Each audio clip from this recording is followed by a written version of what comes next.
Welcome everyone, this is Jackie Williams. In this video, I want to share with you a triple pocket tag card. So each of these little spaces holds a tag and there's 3 of them. So I want to show you how easy this is to make. First of all, when you select a paper, you'll want it to be double-sided. So a print on both sides. You could use cardstock, of course. You could also use cardstock if you prefer a more plain effect. Now, these 2 prints I wouldn't pick. First of all, this one has got a direction to it, meaning the flowers only go one way. And with this particular fun fold, at some point somewhere, it's going to end up upside down. So I would stay away from those type of prints. I wouldn't pick this one. Now this one doesn't have a direction. It is random on both sides, but because you're going to see both sides, these 2 sides, they look fine together, those colors, and you could die them in with your die cuts and stamps and things, but I still probably wouldn't pick it because they don't go together, as in there's no green on this side and there's no hydrangea hue on this side. So it would work, but I think a better choice would be something like this. The print is random and you have hydrangea hue and peaceful pine, and then the other side you have peaceful pine. Now before we start, I just want to tell you that I have created a very simple PDF that is free for you to download, and it does have these measurements and some simple instructions on there, so you could just watch and enjoy and then download the PDF. In fact, I would suggest you watch it a second time and make a sample out of a scrap of cardstock or printed paper that you have. Now, you can make these any size you want, of course, but I will just demonstrate the size that I have right on that PDF. So we're going to cut this at 8 inches. Now it's going to get folded in half one way and then folded in half the other way. So an 8 inches by 10 inches is going to end up being 4 by 5 inches, which will fit into any standard envelope. Then placing the paper the long way, we're going to score that in half. So because it's 8 inches, we're going to score it at 4 inches, and that's it. And then we're going to rotate it so it's going landscape. We're going to score it at 3/4 inches on one side, flip it around and do 3/4 inches on the other side. And that's it. That's all the scoring that you need. Basically, we're going to score it in half the long way and then 3/4 inches on each of the shorter sides. Okay, then what we want to do is just cut away 2 sections. And I'm going to mark them because twice when I was making the samples, I cut away the wrong sections. So on the PDF, I've shaded them. Sorry, I'll turn it this way so we can see. So basically, on those 3/4 inch sections, we want to cut away one side and then the opposite corner like this. It doesn't matter if you cut away those 2 or those 2. You just want to have the opposite sides. You could use your trimmer for this, but I'm just going to use my scissors.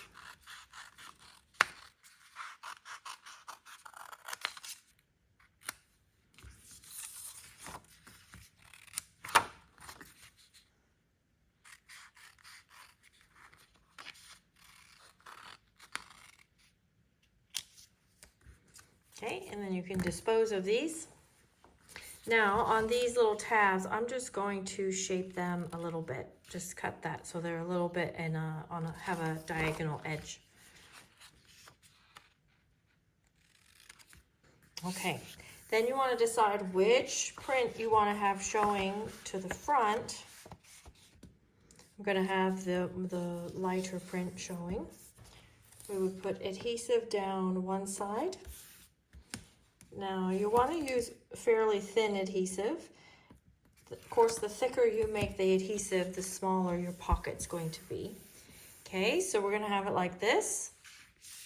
It's just folded in half, and then I'm going to flip it around so that the top I can see the other side of the paper.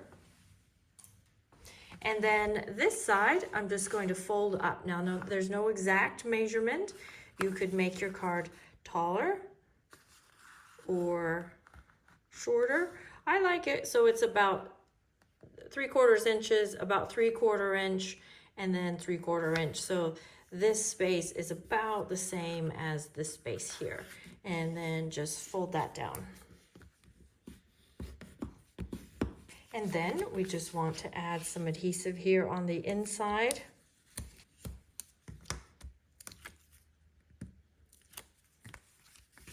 And that's it. So that creates a pocket here and a pocket in between, and then a pocket here. And then you would just create tags to fit the width and also the depth. And of course, it depends how much you fold it up as to the depth of each of them. So again, you've got all these basic measurements here on this PDF, and the link is there in the video description for you to download that for free. Now I've got some finished samples to share with you. So this one is using the June Bikes and Blossoms paper pumpkin kit. It's got this really cute bicycle stamp and these really nice words. And I used the Waterside Retreat papers. I actually pulled this paper out because I liked the blue background and the seagulls, and then realized that it actually had bikes on the other side, which is quite fun, and that was a happy coincidence. But you can see bikes up here are upside down, so no matter how you position it, when you have a directional print somewhere, it's going to be upside down, but I just went with it. And then made some tags to match the colors and used that stamp set from the June 2026 paper pumpkin kit, which pairs really well with the Waterside Retreat papers. So this is that same approximately 5 by 4 size. It actually probably is a little bit more than 5, but it will still fit in a standard envelope. And then this sample I made same size, same starting point, and this one's using the new Sunflower Fields papers. Now these are not quite available yet at the time of filming. I was gifted these on the Stampin' Up!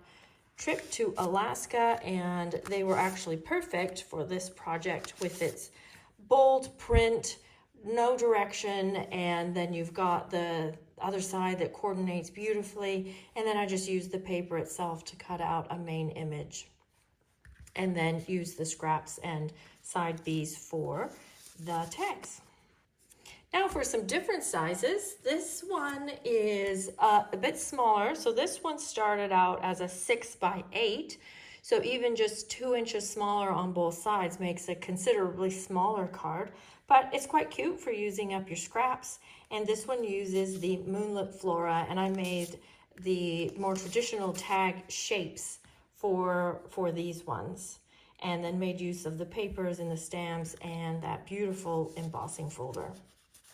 And then for this sample, I actually did a 10 by 10 starting. So this ended up being a little more on the square side. Still a little bit oblong, but a little wider and that little bit taller. And for this one, I didn't do ribbon because I did ribbon down here. And I've used the artisan sketched papers and added some ink blending. And then just used that tab punch instead of the ribbon for the top of the tabs. And I think that black and white is just really quite striking and a great way to use up little scraps and bits and pieces. So I blended this with actually Berry Burst and Gorgeous Grape. So there are my samples to share with you. I hope you give this one a try. Be sure and download your free PDF. Leave me a comment, share this video, and of course subscribe. I always appreciate getting new subscribers and meeting new friends. This is Jackie Williams. Thank you so much for being here. I do appreciate your support, and I'll see you next video. Bye-bye.